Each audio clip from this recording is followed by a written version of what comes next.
नमस्कार, आप देख रहे हैं राष्ट्रीय प्रस्तावना न्यूज और मैं हूं आपके साथ ज्योतिका। आइए रुक करते हैं खबर की ओर। 1975 में लगाया गया आपातकाल देश की राजनीति का काला अध्याय है। वैसा ही समाजवादी पार्टी की सरकार ने उत्तर प्रदेश में किया जब उसने अखबारों के खिलाफ हल्ला बोल अभियान चलाया था। यह उद्गार आज उत्तर प्रदेश सरकार के उप मुख्यमंत्री ब्रजेश पाठक ने लखनऊ विश्वविद्यालय परिसर में आयोजित एक कार्यक्रम में कही।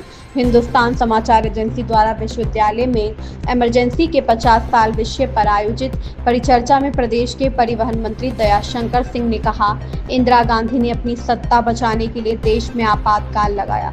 उत्तर प्रदेश सरकार के पूर्व मंत्री सुरेश राणा ने कहा कि देश पर थोपे गए आपातकाल में लोगों को भयंकर यातनाएं दी गई। कार्यक्रम की अध्यक्षता कर रहे हिंदुस्तान समाचार समूह के अध्यक्ष अरविंद भालचंद्र मार्डिकर ने बताया कि मुंबई में हिंदुस्तान समाचार कार्यालय वीर सावरकर ने स्थापित किया था। इस अवसर पर लोकतंत्र सेनानियों का सम्मान भी किया गया। कार्यक्रम में लखनऊ की महापौर सुषमा खरगवाल ने आभार व्यक्त किया।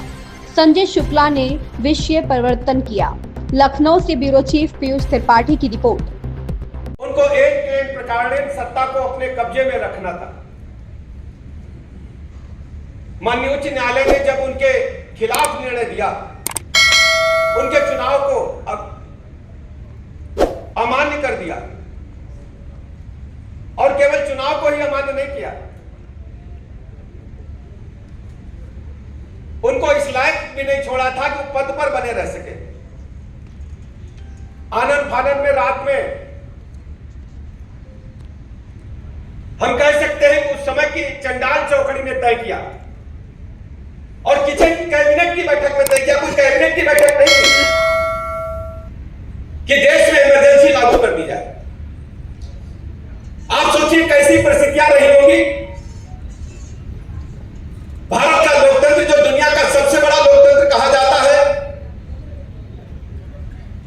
उसको कठपुतली बना करके तत्कालीन राष्ट्रपति महोदय को केवल संदेश भेज करके हस्ताक्षर करा दिए गए। जब राजा काल हुई तो देश में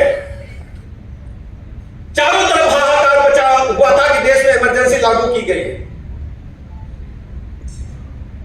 इमरजेंसी के बाद क्या परिस्थितियां थी, पूर्व वक्ताओं ने विचार व्यक्त किए।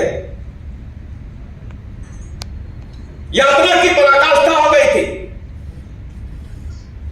किसी को बोलने की आजादी नहीं थी, कहीं जाने की आजादी नहीं थी, काम करने की आजादी नहीं थी। उच्च न्यायालय हो चाहे प्रेस को हो, मुझे अच्छी तरह याद है किस ढंग से अखबारों के दफ्तरों को समाजवादी पार्टी और कांग्रेस पार्टी के लोगों ने हल्ला बोल करके पत्रकारों को चुनौती देने का काम किया था। किस तरह से प्रेस का गला घोटा गया था, नागरिक अधिकारों का हनन किया गया था। आज देश की परिस्थितियां बदल चुकी हैं। माननीय प्रधानमंत्री नरेंद्र मोदी जी की अगुवाई में देश विकसित राष्ट्र की तरफ आगे बढ़ रहा है और कहा जाता है जब कोई अच्छा यज्ञ होता है तो दैत्य दानव आकर के कुछ न कुछ विघ्न डालते हैं। तो हमारी आपकी क्या जिम्मेदारी है? हमारी आप सबकी जिम्मेदारी है, जो वरिष्ठ जन है वो मुनि विश्वामित्र का स्वरूप धारण करें, जो युवा है वो भगवान राम के आदर्शों पर चले और जो हमारे अन्य पत्रकार में इंदिरा गांधी जी के चुनाव को 1971 में उनके चुनाव को उन्होंने चुनौती दिया इलाहाबाद उच्च न्यायालय में और 12 जून 1975 को जो उस समय के जस्टिस सिन्हा जी थे, उन्होंने उस चुनाव को रद्द कर दिया और चुनाव ही रद्द नहीं किया।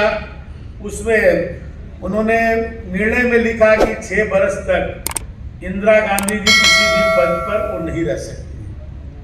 तो देश मार्गदर्शन में ही मुंबई में शुरू हुआ। तो ऐसी ऐतिहासिक पार्श्वभूमि हमको मिली है। देवनागरी में जो टेलीप्रिंटर बना वो भी हिंदुस्तान समाचार ने बनाया। 1962 का जो युद्ध हुआ था, चीन ने किया था, तत्कालीन सरकार ने मना कर दिया मानने के लिए, लेकिन हमारे लोग अडिग रहे और कहा नहीं, हमारे ऊपर युद्ध थोपा गया है। ऐसे मेनी फर्स्ट मेनी ब्रेकिंग हमारे तरफ हमारे नाम से आते हैं।